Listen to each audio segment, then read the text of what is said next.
Rencana Manchester United untuk mengamankan jasa Ronald Araujo mendapatkan kendala baru. Setan Merah harus bersaing dengan Chelsea untuk mengamankan jasa bek Barcelona tersebut. Beberapa tahun terakhir, nama Araujo memang lagi melejit bersama Barcelona. Bek timnas Uruguay itu memberikan penampilan yang ciamik di jantung pertahanan Los Azulgrana. Apiknya performa Araujo itu menarik perhatian Manchester United. Tim berjuluk Setan Merah itu berencana untuk membujuk sang bek di tahun 2025 nanti. Dilansir The Mirror, MU punya pesaing baru untuk tanda tangan Araujo. Mereka harus bersaing dengan Chelsea untuk mengamankan jasa sang bek. Menurut laporan tersebut, Chelsea benar-benar serius ingin memenangkan persaingan untuk tanda tangan Araujo. Mereka tahu sang bek memiliki harga yang mahal.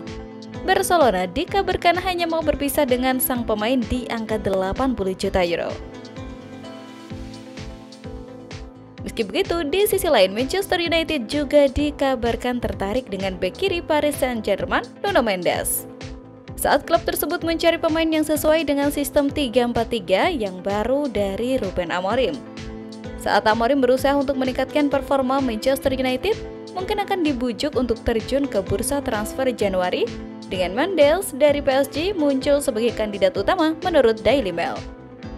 Amorim mengklaim bahwa dia akan mempunyai keputusan akhir mengenai transfer meskipun statusnya sebagai pelatih kepala Manchester United dan bukan manajer. Pencarian Manchester United untuk bek kiri yang fit tidak dimulai dan diakhiri dengan Mendes. Laporan dari bulan lalu mengklaim bahwa United juga tertarik pada pemain Bayern Munchen, Alphonso Davies.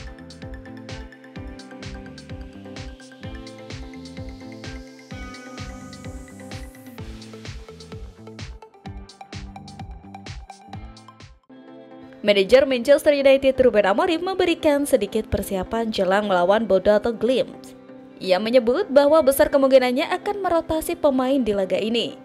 Manchester United akan melanjutkan perjalanan mereka di ajang Liga Eropa 2024-2025 di tengah pekan ini. Setan Merah akan menjamu Bodo pada hari Jumat 29 November 2024 dini hari nanti. Manchester United sendiri berada dalam kondisi yang kurang ideal jelang laga ini. Pasalnya jadwal mereka semakin padat. Itulah mengapa Amorim mengindikasikan bahwa ia melakukan rotasi pada kru laga ini. Semua pemain kami akan mendapatkan kesempatan untuk bermain, buka Amorim di laman resmi MU.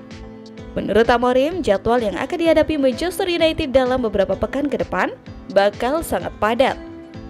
Itulah mengapa ia akan memaksimalkan pemain-pemain yang tidak bermain melawan Ipswich kemarin.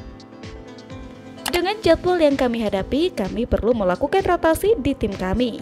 Jadi kami akan mencoba untuk memaksimalkan setiap pemain kami di setiap pertandingan, sambung Amorim. Amorim menyebut bahwa ia tidak bisa mengandalkan starting 11 yang sama untuk terus bermain di tengah-tengah jadwal yang padat. Jadi ia memastikan bahwa ia akan melakukan rotasi untuk membantu tim tampil lebih maksimal. Setiap pemain kami akan bermain dan juga merasakan duduk di bangku cadangan. Beberapa akan bermain dan beberapa lainnya akan bermain di pertandingan berikutnya. Jadi kami akan mencoba mengembangkan permainan kami, tutupnya. Manchester United sendiri mengejar kemenangan saat berhadapan dengan Bodo nanti. Setan Merah baru meraih 1 kemenangan di Liga Eropa musim ini, jadi mereka perlu tambahan 3 poin agar bisa lolos ke babak berikutnya.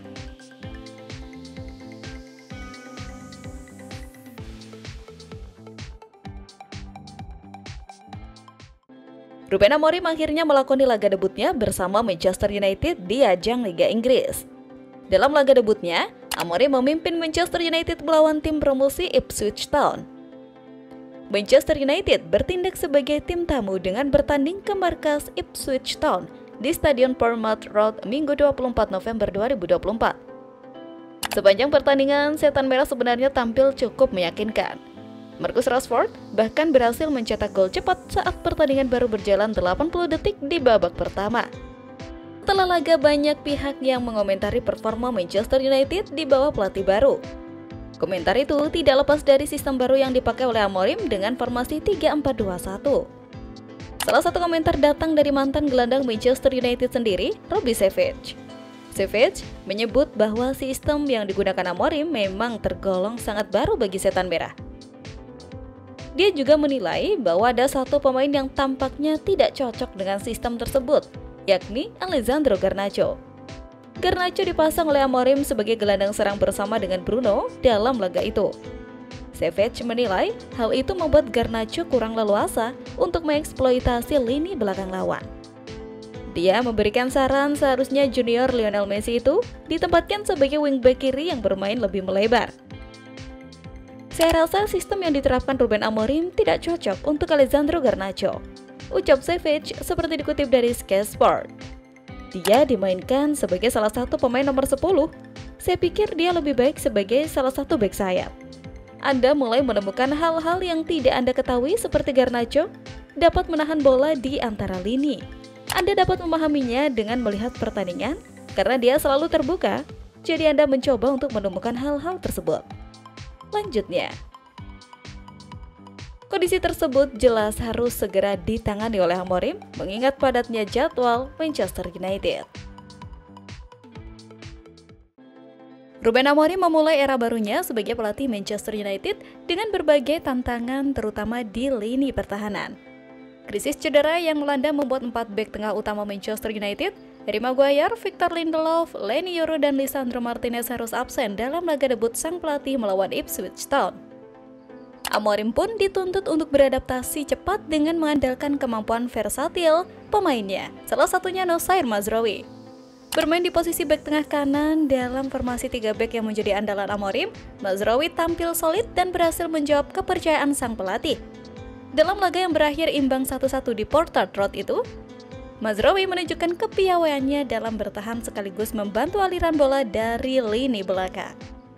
Mazraoui yang biasanya beroperasi sebagai fullback kanan atau kiri, kini diberikan peran baru oleh Amorim. Pelatih asal Portugal itu merasa bahwa Mazraoui memiliki kecerdasan taktis dan kemampuan beradaptasi yang tinggi untuk mengisi berbagai posisi. Seusai laga, Amorim memuji kontribusi mantan pemain Ajax dan Bayern Munchen itu dalam pertandingan melawan Ipswich.